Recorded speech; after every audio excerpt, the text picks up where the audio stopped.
Vice President Johnson, Mr. Speaker, Mr. Chief Justice, President Eisenhower, Vice President Nixon, President Truman, Reverend clergy, fellow citizens.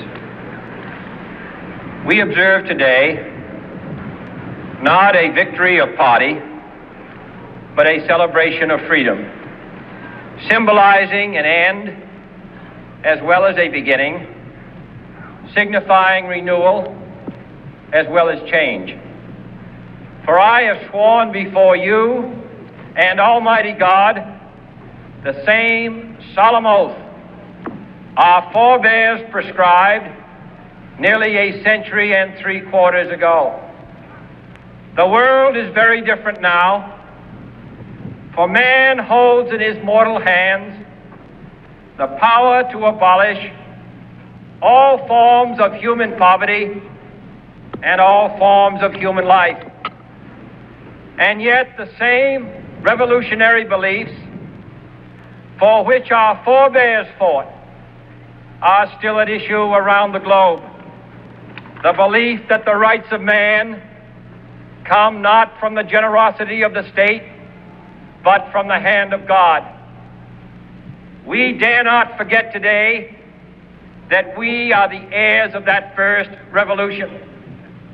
Let the word go forth from this time and place to friend and foe alike that the torch has been passed to a new generation of Americans born in this century, tempered by war, disciplined by a hard and bitter peace, proud of our ancient heritage, and unwilling to witness or permit the slow undoing of those human rights to which this nation has always been committed and to which we are committed today at home and around the world.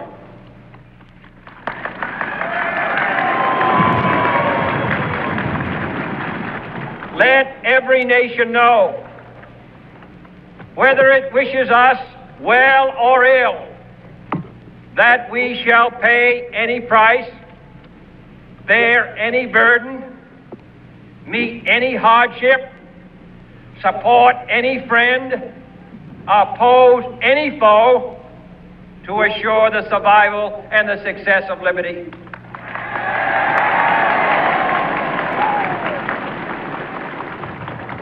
This much we pledge and more. To those old allies whose cultural and spiritual origins we share, we pledge the loyalty of faithful friends. United, there is little we cannot do in a host of cooperative ventures. Divided, there is little we can do, for we dare not meet a powerful challenge at odds and split asunder.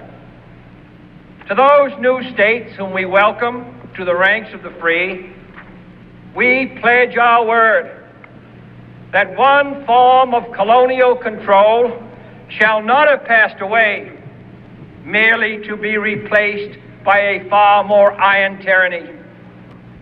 We shall not always expect to find them supporting our view, but we shall always hope to find them strongly supporting their own freedom, and to remember that in the past, those who foolishly sought power by riding the back of the tiger ended up inside.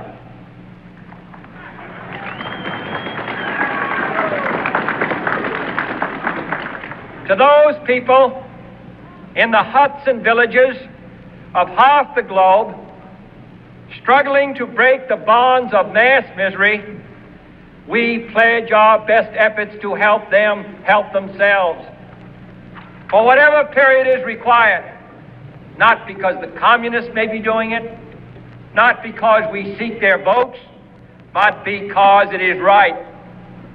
If a free society cannot help the many who are poor, it cannot save the few who are rich.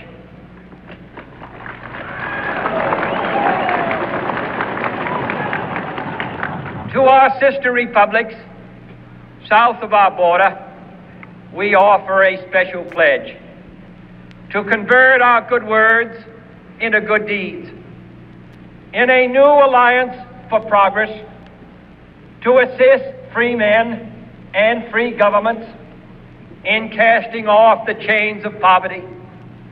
But this peaceful revolution of hope cannot become the prey of hostile powers. Let all our neighbors know that we shall join with them to oppose aggression or subversion anywhere in the Americas. And let every other power know that this hemisphere intends to remain the master of its own house.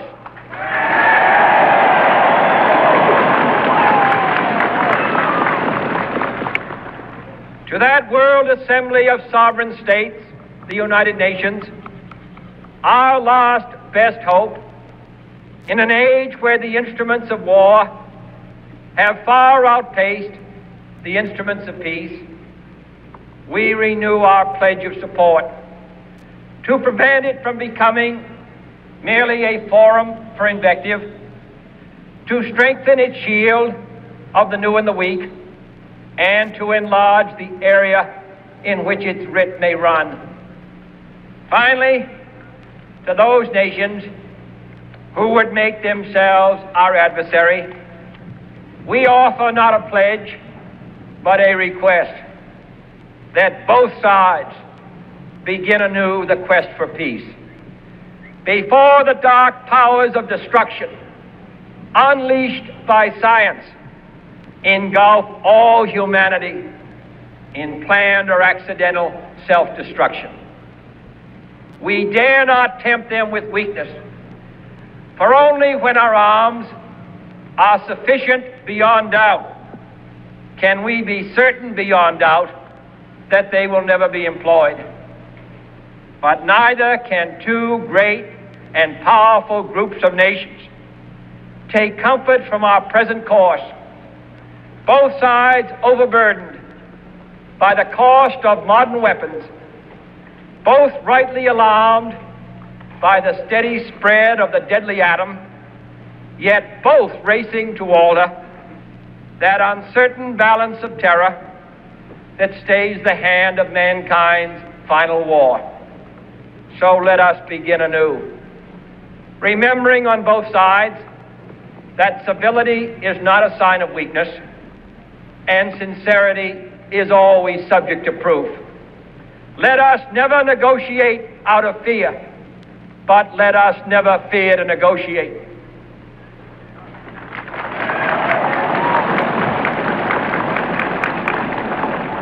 Let both sides explore what problems unite us, instead of belaboring those problems which divide us. Let both sides, for the first time, formulate serious and precise proposals for the inspection and control of arms, and bring the absolute power to destroy other nations under the absolute control of all nations.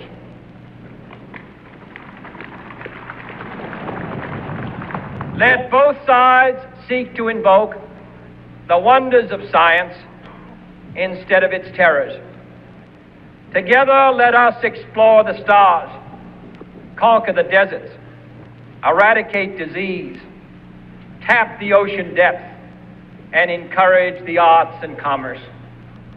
Let both sides unite to heed in all corners of the earth the command of Isaiah to undo the heavy burdens and let the oppressed go free.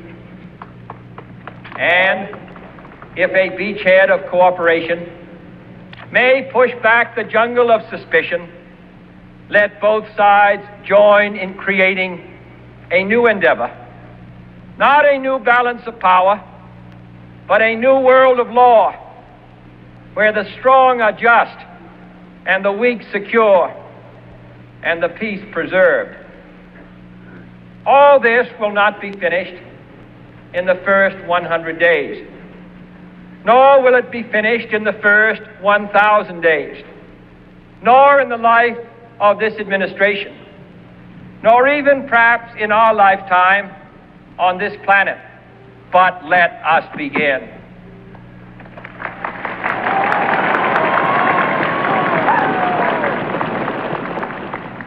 In your hands, my fellow citizens, more than mine, will rest the final success or failure of our course.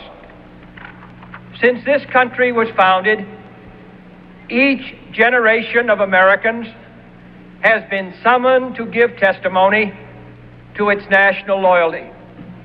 The graves of young Americans who answered the call to service surround the globe.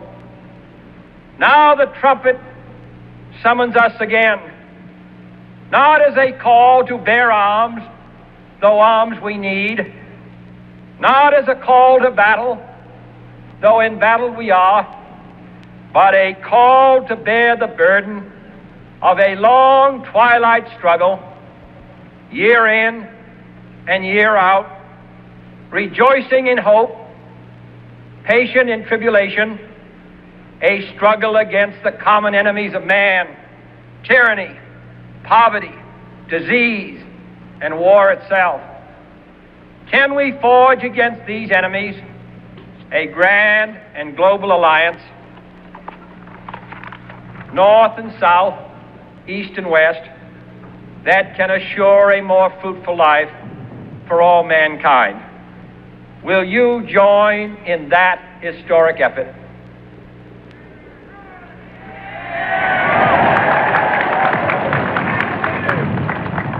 In the long history of the world, only a few generations have been granted the role of defending freedom in its hour of maximum danger. I do not shrink from this responsibility. I welcome it.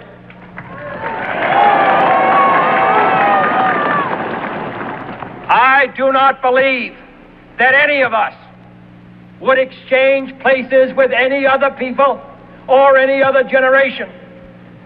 The energy, the faith, the devotion which we bring to this endeavor will light our country and all who serve it. And the glow from that fire can truly light the world. And so, my fellow Americans, ask not what your country can do for you. Ask what you can do for your country.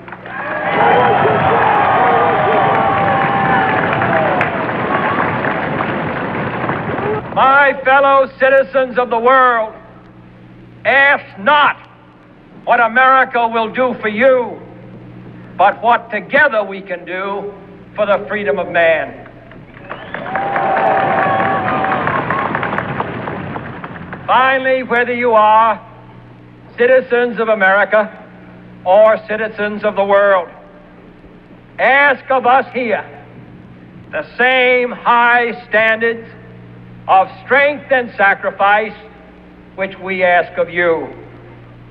With a good conscience, our only sure reward, with history the final judge of our deeds, let us go forth to lead the land we love, asking His blessing and His help, but knowing that here on earth, God's work must truly be our own.